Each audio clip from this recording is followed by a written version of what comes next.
but we also quite often don't have that background in financial education as confidently as men may have. Hello and welcome to our Spotlight series. I'm your host, Carla Egan, and today we're talking to a financial educator and a money mindset coach who is really passionate about supporting women to create a positive relationship with money and with themselves. She has successfully supported hundreds of clients to create abundance, regardless of their income, and to help them find enjoyment in harnessing the energy of money as it flows in and out. Welcome to our guest today, Jess Burchell from Tillo Coaching and Consulting, and Jess joins us from Grovedale in Victoria, Australia. Welcome. Thanks, Carla. Thanks so much for having me. It's a pleasure. And Jess, we're here today to talk about the importance of how you approach money.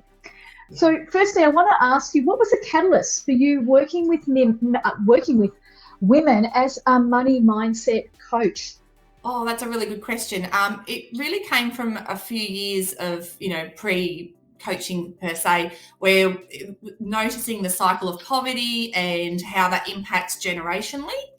And I'm a big believer in if we can impact as many people as possible through word of mouth or through education, that we can actually really change the way generations can view things, but also as society, we can actually lift everybody up if we actually provide the education in the spaces that are going to be most beneficial. And it is actually my belief that statistically that women tend to share their knowledge and raise people with them more so than men. Not that men can't, it's just that that's, statistically women tend to be more open at sharing their knowledge and actually taking people along for the ride with them. So that's sort of why I focused on that sort of space there. But I'm super passionate about, empowering mums and women and things like that we can actually impact all the generations that are coming and following us to be able to be, positive around money, but also using it for the greater good rather than it being, the ball and chain that sometimes we feel it is. I love your focus on the education part, and just picking up on some of the words. You talked about generational poverty, and I think women are great educators and nurturers by nature, and by targeting them, you're educating their children to be more financially secure and more financially enjoy financial freedom as they get older, because managing money, having a good relationship with money is not really what we're taught about in school. So I love your belief system around that and where you're spending your energy in your business. It's wonderful. Yeah, no, it's such an important space. And I mean, if we look back to 50 years ago, it wasn't a space that women necessarily, were the voice of. It was traditionally the men's business. And so I think we've got a massive generation coming through where it may not be a skill set that they have, and that it's not something that they can't learn or become empowered by. And I would love to see that ripple effect through our generation and then my children's generation and so forth, where that both male and female, no matter what gender or that we actually get to have that comfort knowing that we can prosper and have abundance no matter who we are. Yeah, here for that. Yeah. So in terms of who you want to work with, I can hear your passion coming through, which is wonderful. So who are you most passionate about working with, Jess? Well, yeah, as I said, women I am super passionate about because I believe that we are, and, not saying that men can't be, and I do work with men as well, but it's that whole space of we can actually impact so many more because women tend to share that knowledge. But I really am passionate about, if I was really to zone it in and rein in as much as possible, it is quite often mums that I work with. And it may be, whether they're single parents or co-parents, it doesn't really matter. It's that space around that mums have that ability to be able to share on that generational knowledge really easily because of that parenting role. So that I tend to focus in that space there, but I do also work quite a lot with those people that have in the past either been, sufferers of domestic abuse or that they have lived with disability. So I sort of have quite a couple of little branches that I do work in. But yeah, generally speaking, it's women and that re-empowering through that, positivity of having that money energy that is of abundance rather than scarcity. So you work with NDIS clients, I'm assuming, just from your last comment? Yeah. So Yeah. I sort of have two sort of little branches. It sounds a bit weird, but as I said, Tillo being my business name, it is the new growth in trees. So I like to sort of often revert back to that tree space, and then I do have two significant branches that I do work with. So women or single mums or mums, that's the one side of my tree, and my other side of my tree is the NDIS space. As again, women tend to be those voices that can share the space, but we also quite often don't have that background in financial education as confidently as men may have. And then also I love working with those in the NDIS space because they are at much more risk of potential domestic abuse, being again financial abuse falling into that space.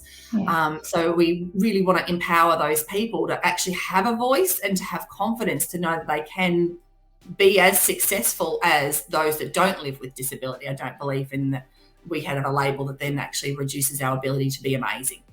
Yeah, I like that passion. And for people that are following our podcast and watching and listening to us, Jess, what's something that they could do? What's one tip that you could share that they could implement today to help improve their relationship with money and to change their mindset perhaps around money? What would that be? Yeah.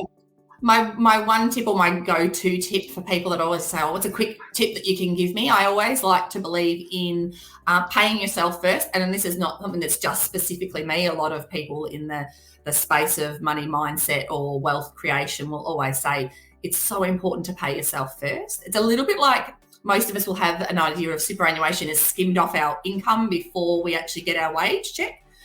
So if you look at it in that same sort of space, and it could be that it's like $2 or $3 that you actually allocate into an account that then doesn't get touched by you for everyday costs or needs and wants, but it's actually then allowed to grow into more wealth, and it's either through investments or those sorts of things, which I don't technically work in, but it's that space of being able to grow your money, knowing that it's always there for you, that it's actually creating the energy of more, if that makes sense.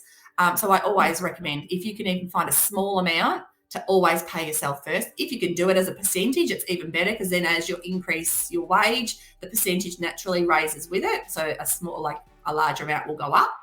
But even those that live with disability that might be on a disability pension, we still put this into practice for those that work with me, and we literally take a percentage of their wage and actually create wealth on the side so that they know no matter what happens to them that they have money there.